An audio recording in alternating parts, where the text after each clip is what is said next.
If you guys are enjoying the channel and you're enjoying the series of building a house from start to finish, do us a favor and hit that subscribe button down below, smash the thumbs up, and there's a little notification bell down there. If you could click that for us, it would be tremendously helpful. So we're going to take in the house, and we would have had a video up just before this that shows a clean job site versus a dirty job site, and we have very quickly went from clean back to dirty, but there's no garbage. It's only wood cutoffs. These guys are busting butt to get a roof on this house before weather shifts. Given we're in the Midwest and it's already closing in on the end of October, we don't have very much time left, so I'm gonna be a little lenient on wood drops, but at least they threw all their garbage away today. So before we go in, you'll see they're getting ready to start on the roof joist. So they will actually cut everything down on the ground,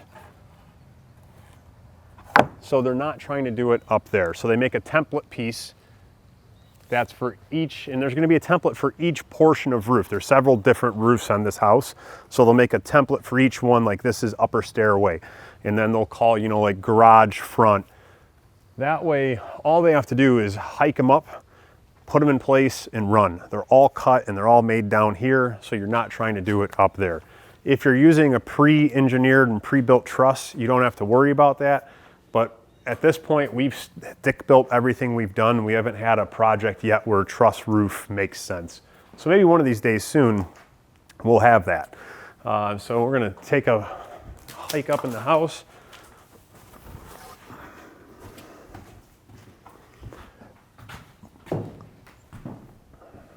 And they've actually started to cut most of the sill plates out of all the door openings. When you frame the walls, you leave that sill plate in the whole way across, frame everything, square everything, and then you come back later and you cut those out flush to the studs. So they kind of did that throughout the whole main floor.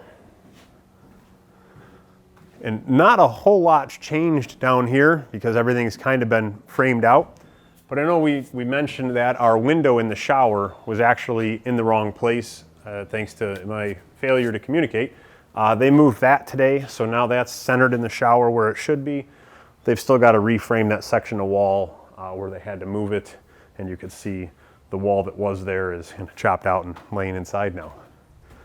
So most of the change has happened upstairs, which I'm going to take the ladder up, and I feel bad for the camera guy because he's got to carry a camera and walk up the ladder. But at least the ladder is, we nail a cleat in the ground. That way the ladder can't go anywhere, and it makes up and down much safer.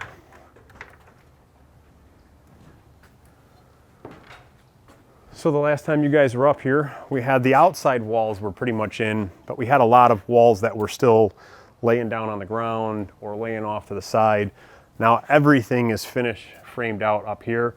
We haven't cut the sills out or the base plates out of the doorways up here yet. The focus is getting rafters in, starting on the roof. So you guys can kind of see the rafters in the garage are all done all the way through. They've tied in all the side ones that kick in. And the way this one frames out, there's actually a whole front wall that has to be built in front of the garage, and then they can build the roof system for that. So before we do the garage, they're going to be focused tomorrow on putting rafters through the whole second story of the house. That way on Thursday or Friday, they can start building the roof system. We'll take a walk through this bedroom here. Now that everything's kind of framed out, you can get a better feel for it. There's a Jack and Jill bathroom that shares between this bedroom and the bedroom on the other side. Both are going to have pocket doors into it. And then that's kind of this central area here. And we've got big walk-in closets in both of them. And I know our last video, we talked a little bit about the zip sheathing, and comments kind of all agree with what our thought is. Houses of this caliber, this is something that should be done.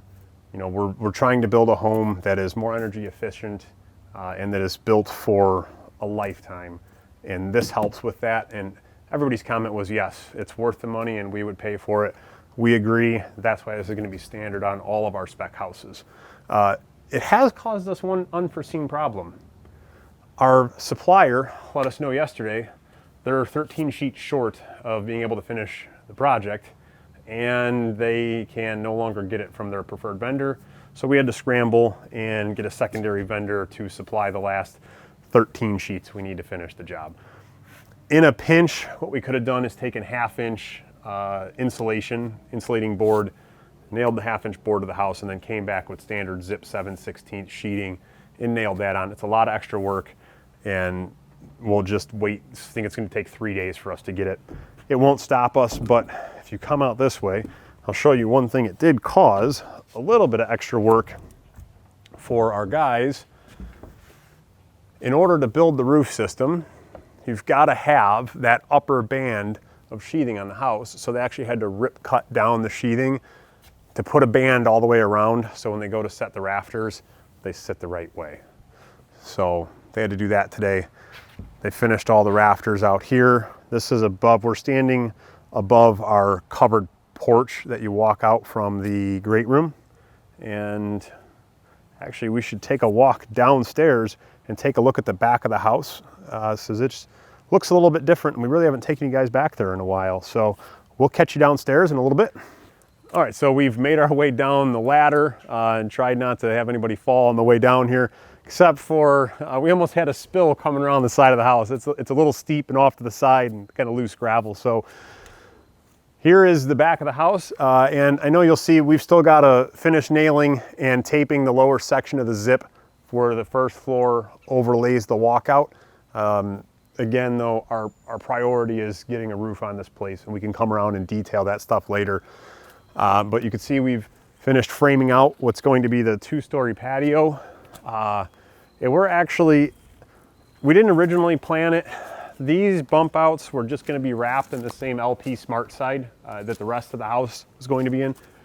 But I think we're actually going to end up wrapping these in stone, the same stone that we're going to put on the front of the house, because this is going to be white 8-inch LP lap siding with black LP trim. So we think that it's like a dark gray stone will make a great accent for the back of the house. In the comments below, we've got 2 questions for you. Number 1, would you like to see those in stone? Do you think it would add a little bit more character? And number 2, if you've watched our series on the Morena Terrace house, do you think this house is taller than the Morena Terrace house? And if you haven't watched, go check out our series on the Morena Terrace project. Another really cool home that we're building. That one is for a client, whereas this one's a spec. So yeah, let us know in the comments below.